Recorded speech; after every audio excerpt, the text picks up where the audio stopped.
Okay, we have something very special today. We are on our way to Jarrell, Texas to interview a real commercial barbecue outfit.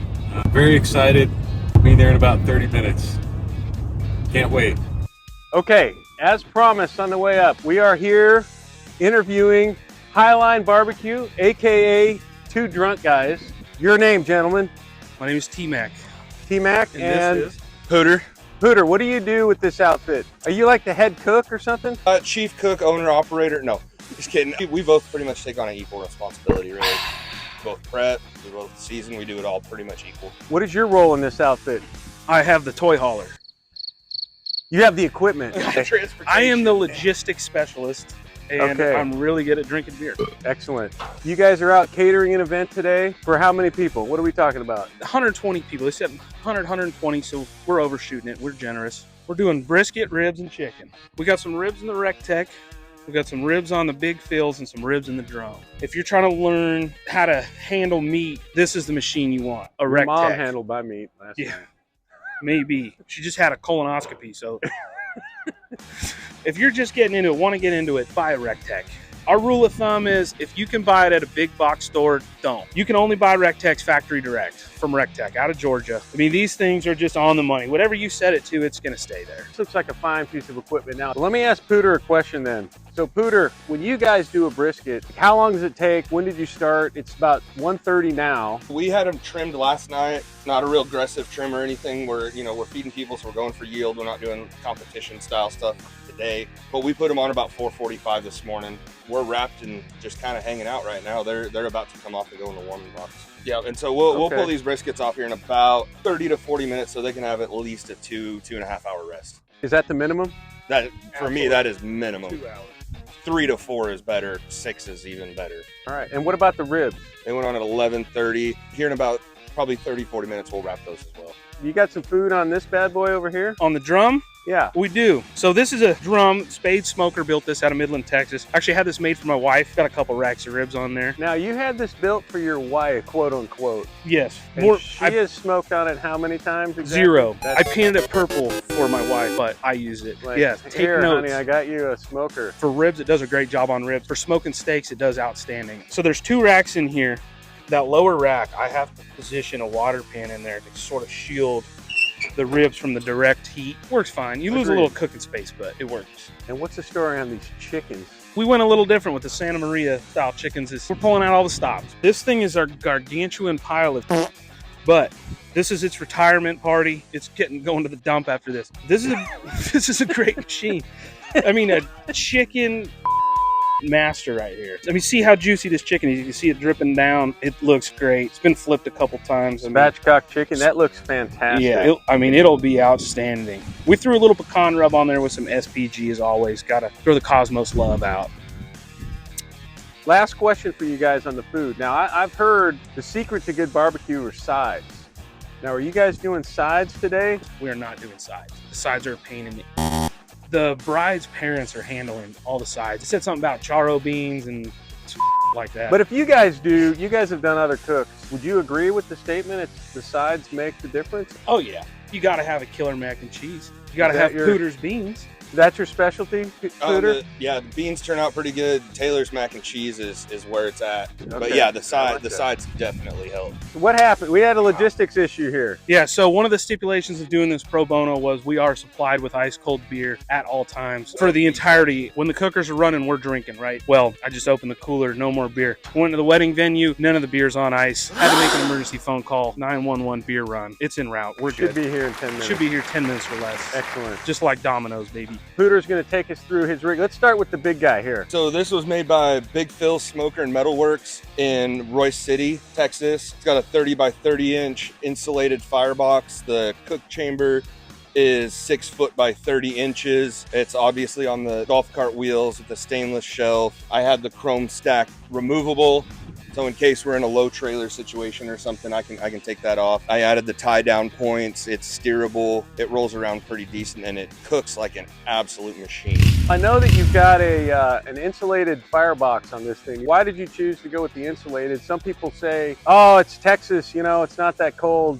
What was your Yeah, thinking so on that? my rationale is you're not near as much insulating from the outside weather as you are trying to basically absorb every BTU possible from your fuel into your food. We can walk over. This thing's been running for going on 10 hours, and I can do that. And you're running it at 300 on the nose. Reason being is I want all that heat cooking my food, and it results in faster cooks, more even cooks. The temperatures on this thing are dead nuts. I mean, left to right, front to back. There's no real significant hot spots. And personally, I just don't see a reason to not insulate. And also, I think kind of a large misnomer that people have is when they say it's more efficient, that it burns less wood. I don't necessarily say it burns less wood, but the efficiency means you are using all the heat that that piece of wood generates to cook your food. You're not losing it all on the side, out of the sides of your firebox. Yeah, 100%. And then how much can you put on this thing? Like, what's your max cook here? Well, for right now, we've got 5. They started out as 18, 19-pound briskets pre-trim, but we've got 5 large briskets and 9 racks of spare ribs right now. 9 racks of ribs. Wow, okay. It's all in the main. I don't even have the microwave in yet. And we don't want to open it here because I know you're cooking, but you do have what you use the term microwave. Do you want to tell people what that means? Yeah, so the upper shelf, it sits about right here,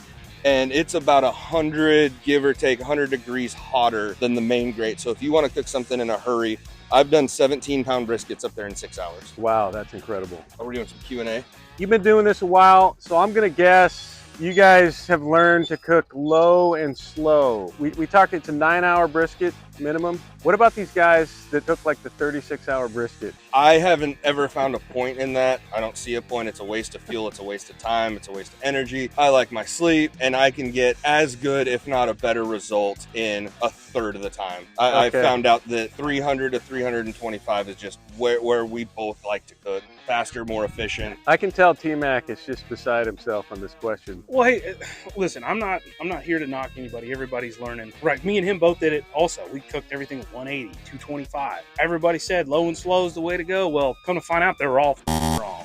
We do hot and fast 300. Everything's at 300 right now. Do you find that a cooker has a zone that it likes to cook at? Yeah, absolutely. The Big Phil's loves 300. The Rectex like to stay at 285. Now, what's the biggest mistake you see guys make? If you were to advise a guy just getting into it, and what are the 1 or 2 things you would say, you know, this is going to be your biggest mistake, don't do it right off the bat? Buy quality meat. Don't go buy your selects and your choices. Buy some good stuff. It's going to save you a lot of headache. They're a lot more forgiving, and cook hotter. Drink more beer. Pooter, do you have anything to add to that? Yeah, to kind of follow up with the quality meat, I tell people, buy the highest quality you can afford. Don't bankrupt yourself to buy a Wagyu brisket or something. But the biggest thing is get the thickest flat possible on a brisket. That will help you immensely from it drying out, especially if you do like to cook on the lower side for whatever reason that I don't know. Don't worry so much about temperature as far as internal of the meat. Your cook temperature, you want to keep that as rock steady as possible. Do not wrap at a certain temp, ever. You wrap when you have the color you want, the bark you want. That's when you wrap your food. And it's done when it's probe tender. But I do not time anything, and I do not go strictly by numbers. We like to moisten our butcher paper while the briskets are wrapped in it. Unconfirmed if it does anything, but it sure makes me feel better. There's a lot of techniques. I know Goldie's got the #1 Texas Monthly, and they don't wrap. So why do you guys wrap? We wrap so we don't get too much color. We don't want the outside drying out before that meat's done. We wrap it the color we want. And that's the color. That's why we wrap it at that color, because that's what we want to see. We're going by feel. Yeah, we use a thermopen or a temp probe of some sort when we're checking, but I'm really going for the feel of it. I'm not looking for a certain number, ever. Every piece of meat's different. Now, speaking about picking a number, Master C usually on brisket, you want to be at exactly 1 beer per hour or thereabouts. We've had a long couple days, so we didn't start drinking until 12:05 today on purpose, so we could maintain for this evening. You got to go all the way through the evening. That's what you're saying. Yeah. The day's not over with the cook. We're in for the long haul today. We're projecting to go have everything loaded back up in the trailer by so hopefully the 7. two drunk guys' name is going to apply tonight, not during the cook. I would say when we're loading things up, we're going to be pretty sideways. But for now, the food comes first. Well, and the drunk comes later. One of the things that we've also found is the drunker you get, the less you care, the better the food's going to be. All right, this is Aunt Mitch. I'm here to ask one final question to these 2 drunk guys. What is your approach to barbecue, Pooter? Mine is the acronym KISS, keep it simple, stupid. When you just let it roll, your product gets immensely better, super, super fast. Great. G-Mac, what is your approach to barbecue? I just like cooking meat and drinking fucking beer. So the end goal is to get hammered. Well, we really do enjoy when we get all this stuff served up, sliced up. We love watching the people eat it and talk to each other, say, holy shit, this is the best I've ever had. And that's what I'm real here for, you know. So the celebration of food. Yeah, I mean, that's why you do a big cook. Today's instance, a wedding. You know, we've done baby showers, birthday parties, because you get to celebrate with them. This is Aunt Mitch with the final question. Have a good one. People want to get in touch with you guys. What's the best way to do that? Facebook or Instagram. We will include that link in the description of the video. Thanks, guys.